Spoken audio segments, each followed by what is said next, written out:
Fala aí pessoal, sejam muito bem-vindos a mais um vídeo aqui do quadro, na verdade, chamado Bruno Reage, que eu venho aqui nesse quadro, assisto com vocês vídeos de carteiras de outros youtubers, vídeos que estão públicos, que essas pessoas querem já deixar público, então não é que eu estou abrindo aqui alguma coisa que a pessoa não queira, tá? Acho que é uma questão interessante. E hoje trazendo aqui uma sugestão de vocês, que é a carteira do Neto Invest. Netão, gente boa, tá? Não conheço ele pessoalmente, a gente nunca se viu pessoalmente, mas já trocamos algumas ideias ali no Insta, tá? Eu sigo ele me segue aqui e tal. Já vi vários vídeos do canal dele, enfim. O que é legal disso aqui? É uma pessoa que pensa muito parecida comigo, né? Então, o tipo de estratégia, né? Um pouco da visão do portfólio. Então, para que você está investindo? Sempre no caso aqui é gerar renda passiva. A gente tem alguns pontos de discordância. Acho que isso aqui é interessante também, tá? Lembrando, acompanhar um youtuber, acompanhar um influenciador ou acompanhar vários influenciadores, é bom que você acompanhe gente que tenha, às vezes, opiniões parecidas, mas que não são necessariamente iguais. Porque isso te traz mais visão, gente. E o papel do influenciador, do youtuber, é te informar, beleza? É te trazer uma visão. E aí você toma uma decisão de investimento depois de ter visto isso tudo. Então aqui eu tenho algumas discordâncias do Neto em termos de portfólio. Exemplo, né? Eu gosto de exposição internacional. O Neto investe só no Brasil. Visão dele, estratégia dele. Então é bom isso daqui. E aí hoje eu vou fazer o seguinte. O Neto ele não abre a carteira dele total, né? Pelo menos não atualizada para todo mundo, somente para os membros do canal dele.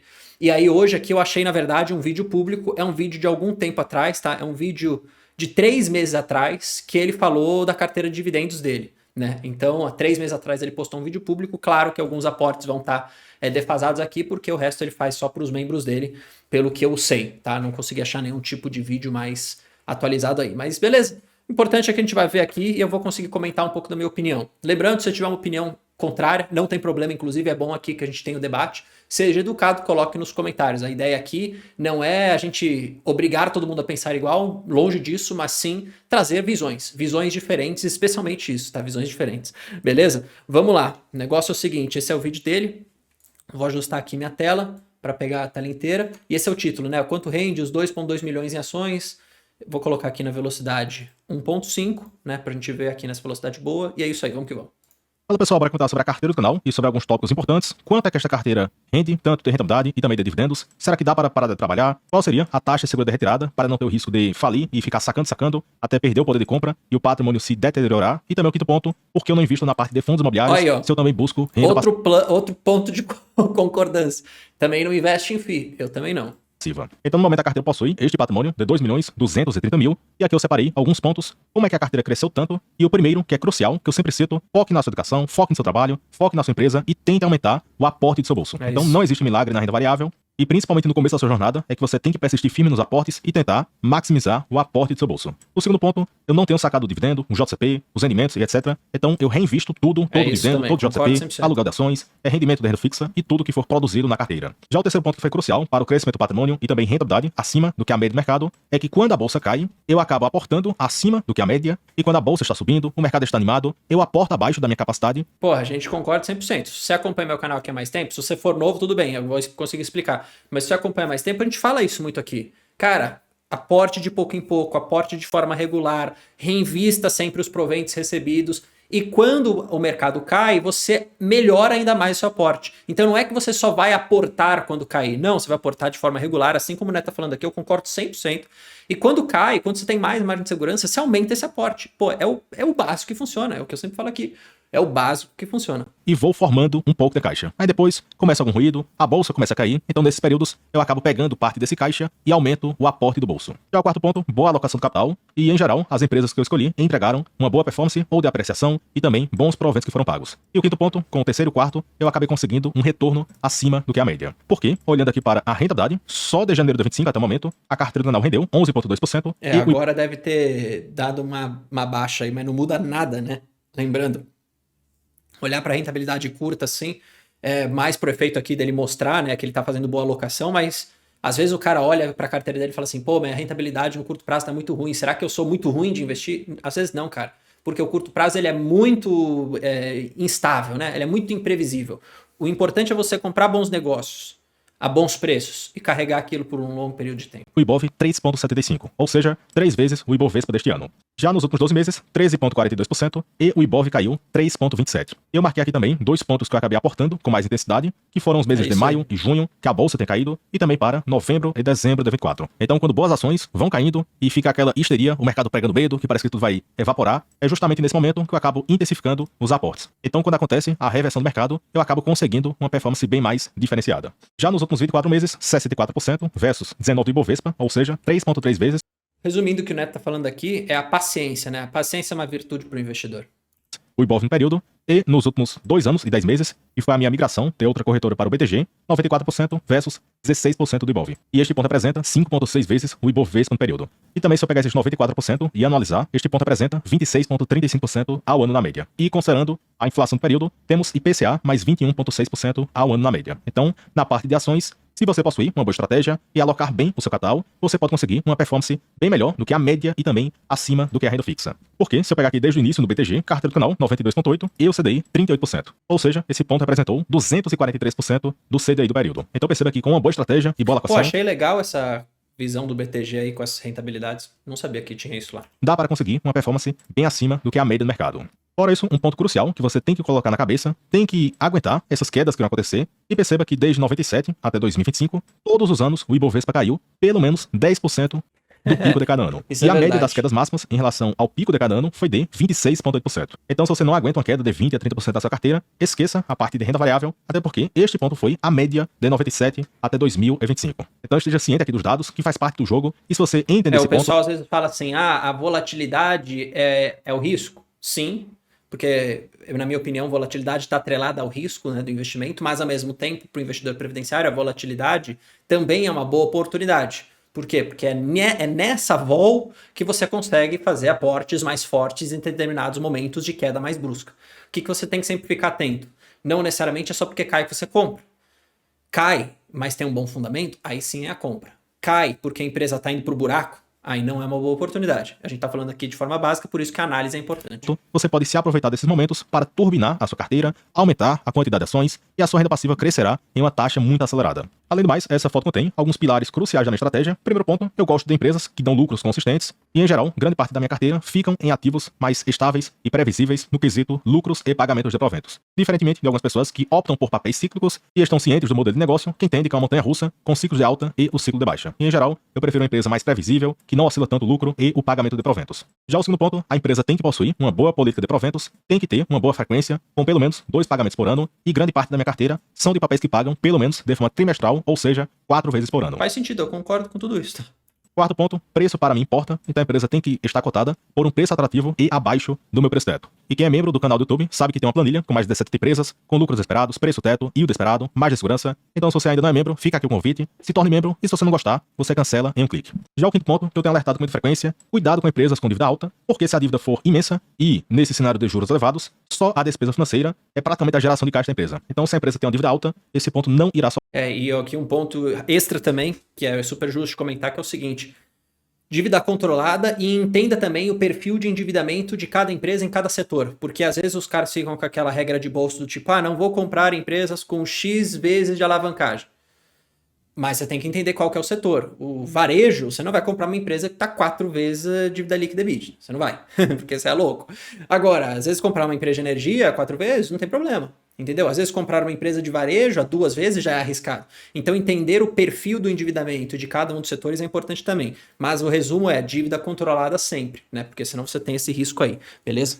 sobrar para pagamentos de proventos. Já o sexto ponto, eu tenho que acreditar que a empresa deve permanecer entregando bons balanços e bons dividendos. E o sétimo ponto, a empresa tem que gerar um bom dividend yield em função do preço que eu estou comprando. E em particular, no momento temos muitas empresas que poderão pagar de 8 a 11% de yield para este ano. Por exemplo, o setor de bancos e a parte de seguros. Então não é difícil encontrar papéis que poderão pagar bons proventos em função da cotação atual. Dito isso, essa foto mostra a evolução dos proventos da carteira do canal na alta anual, que foram crescendo de R$700 para R$2.500, R$6.000, R$20.000... Isso daqui mostra, isso aqui é o resumo de que a estratégia está dando certo, tá?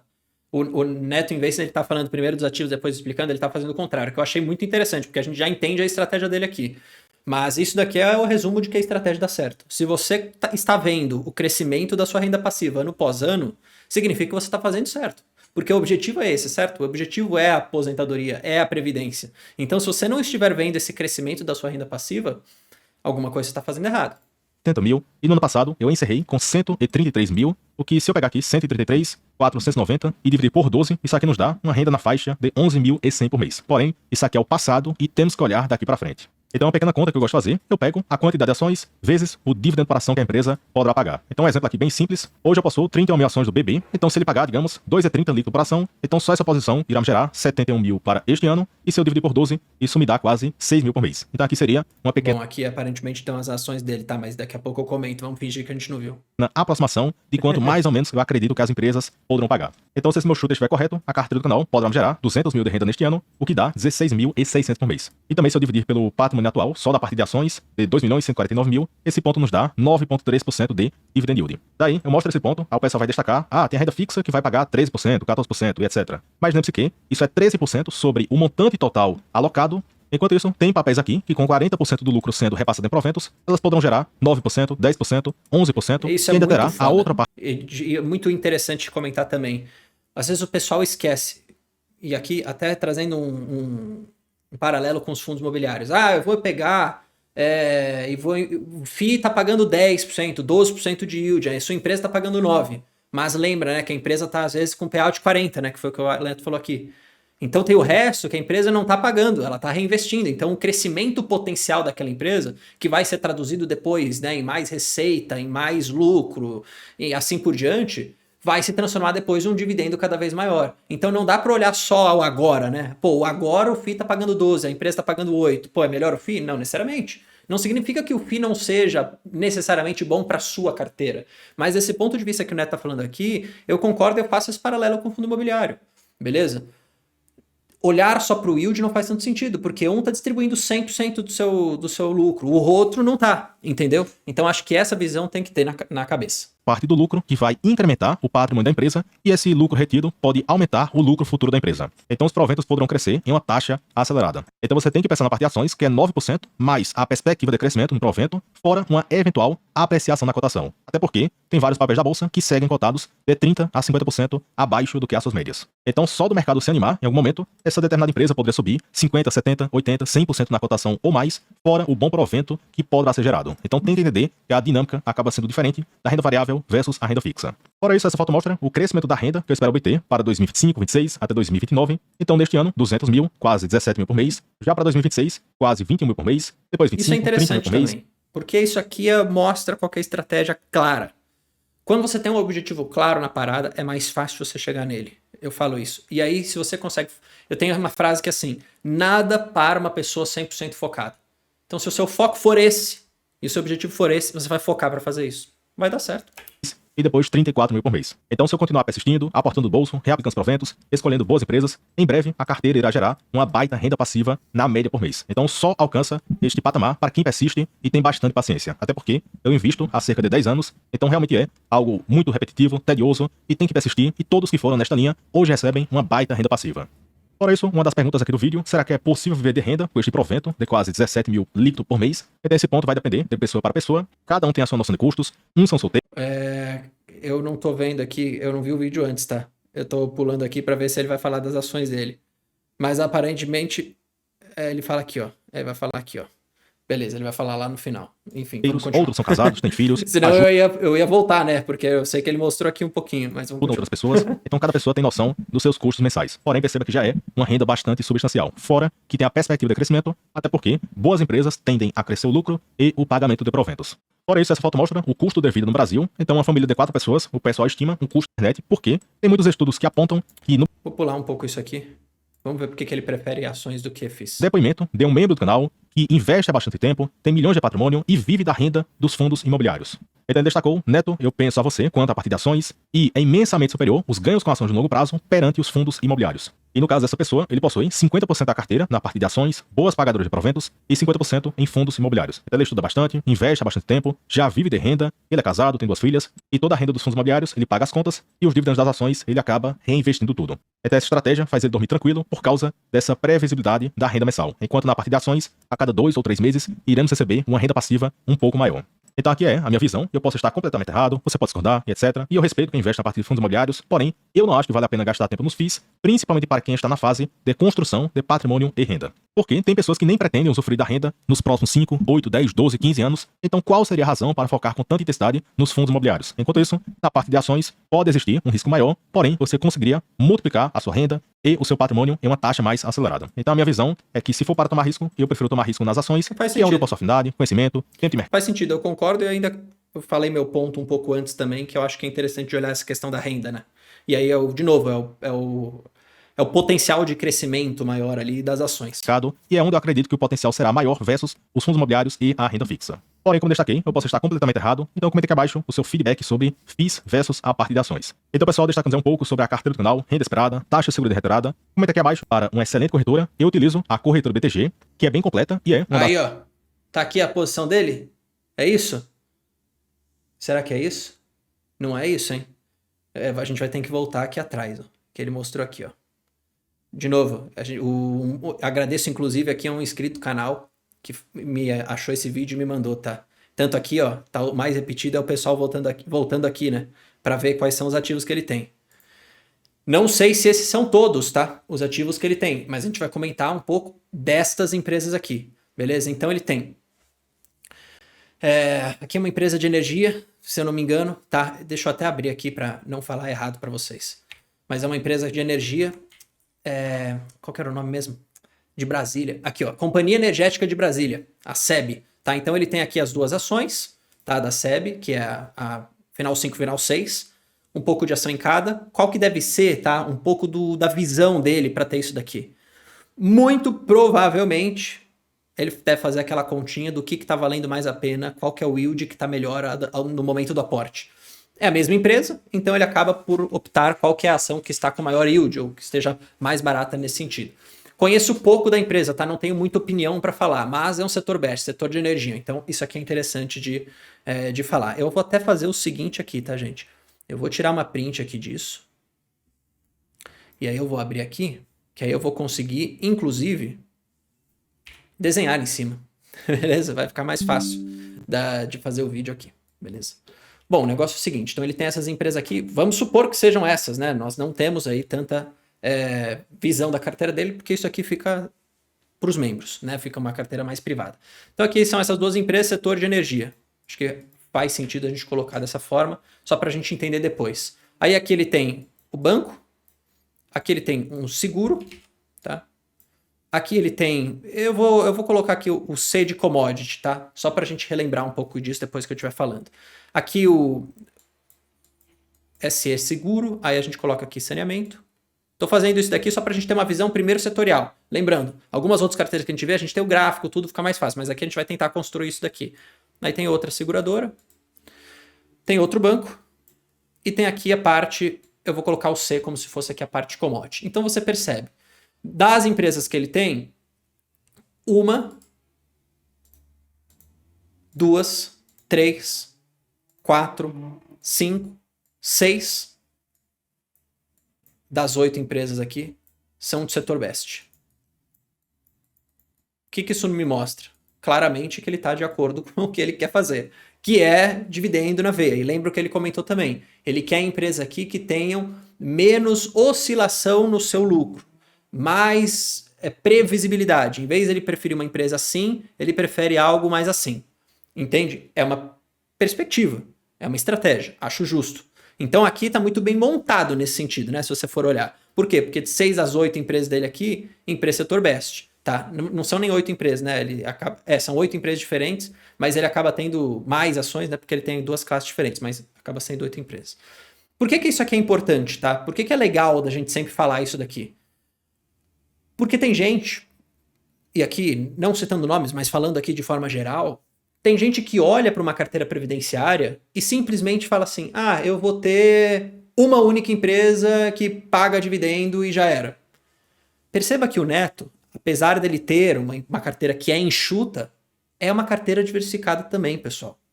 Então, é energia, é banco, é seguro, é commodity, vamos colocar a Irani como commodity aqui, é a parte de saneamento, é a parte de seguro de novo, é mais um banco, diferentes tamanhos, e é uma outra de empresa de commodity. Então essa diversificação é o quê? É a mitigação do risco específico, gente.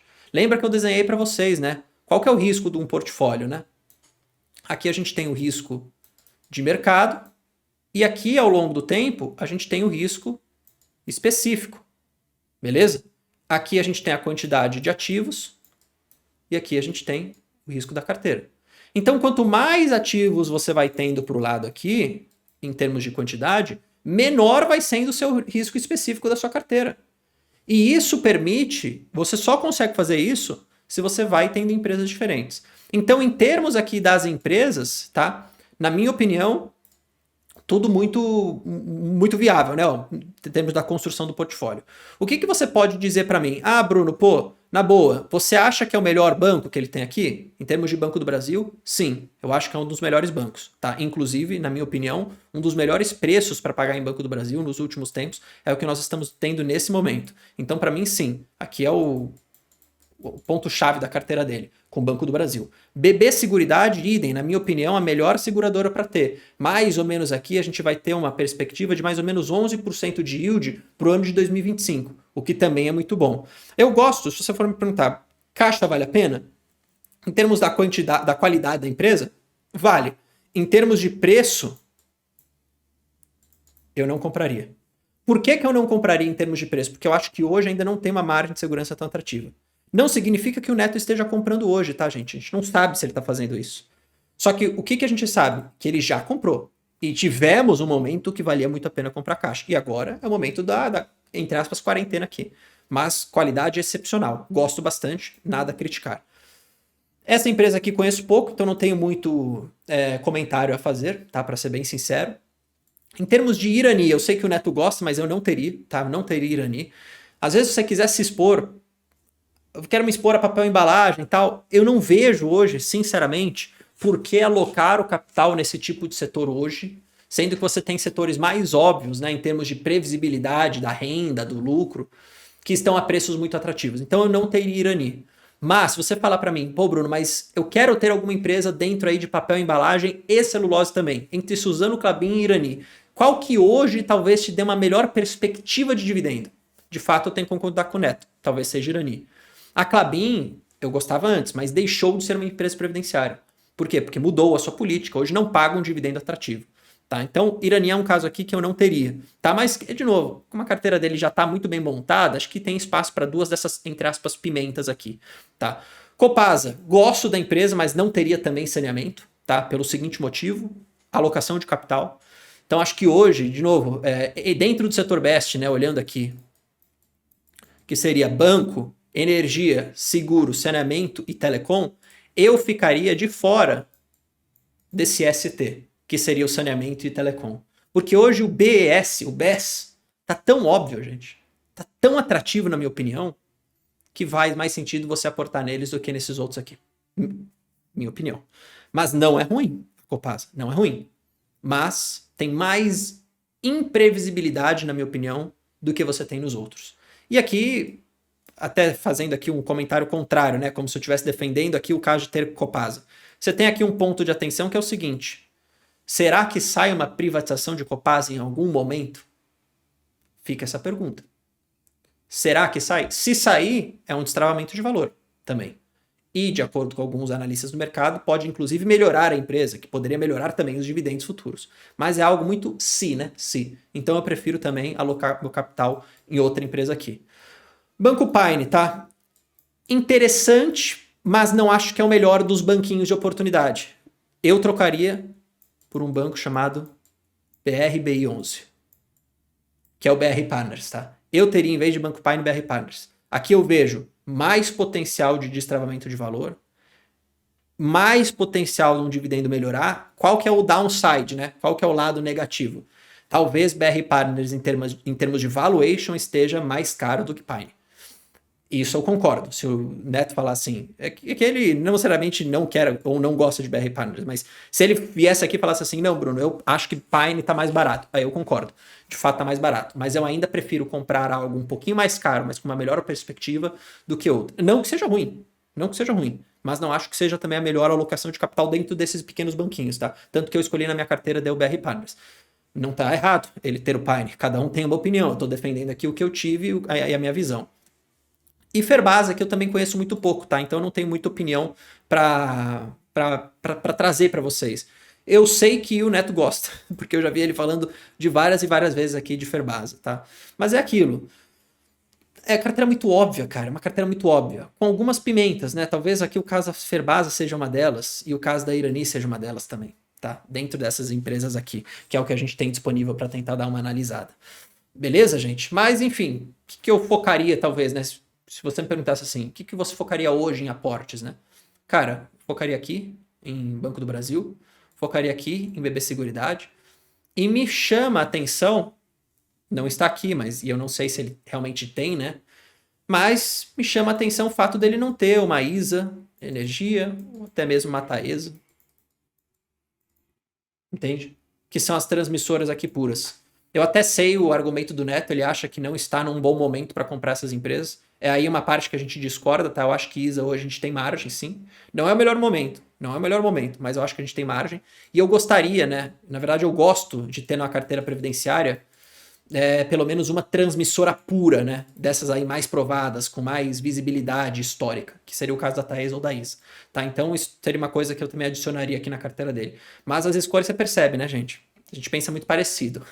Então é muito óbvio, o basicão que funciona mesmo. Não tem para onde fugir. Ele acabou conseguindo colocar boas coisas aqui na carteira. O que eu faria diferente é esse fato e também teria exposição internacional, porque eu vejo isso como uma boa proteção do patrimônio aqui, tá? Ao longo do tempo, uma carteira previdenciária. Mas cada um tem a sua visão, cada um investe de um jeito. Tanto é que você vê, como eu falo, como ele fala, como os youtubers falam, acho que o ideal é que ninguém fala igual, né? Todo mundo tem complementariedades e alguns pontos de discordância. Eu acho que isso é legal. Eu gostei de fazer esse vídeo aqui, tá? Porque não tem muito o que discordar, né? Às vezes o pessoal gosta, né? Fala, não quero que ele discorde.